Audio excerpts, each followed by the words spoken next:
দেশ জুড়ে চলে আসা এই সংরক্ষণ ব্যবস্থা বা রিজার্ভেশন সিস্টেম, যা আধুনিক সমস্ত এক্সাম, সরকারি চাকরির ক্ষেত্রে বিশেষ করে, এছাড়া বিভিন্ন শিক্ষাক্ষেত্রেও যেভাবে দেশের একটা মোরালিটিকে ধ্বংস করছে বা আধুনিক যুব সমাজকে যেদিকে নিয়ে যাচ্ছে, সেটা নিয়ে আজকের আলোচনা। সংরক্ষণ ব্যবস্থা কি, এই সংরক্ষণ ব্যবস্থার আদৌ কতটা প্রয়োজনীয়তা আছে ভারতে, এবং এই ব্যবস্থার খারাপ দিক,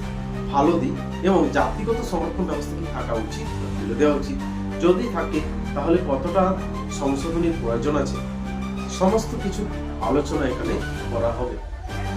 ভারতের এই জাতিগত সংরক্ষণ ব্যবস্থা ভারতের অর্থনীতি বা সমাজের উপর কতটা প্রভাব ফেলছে, যুব সমাজের উপর কতটা প্রভাব ফেলছে,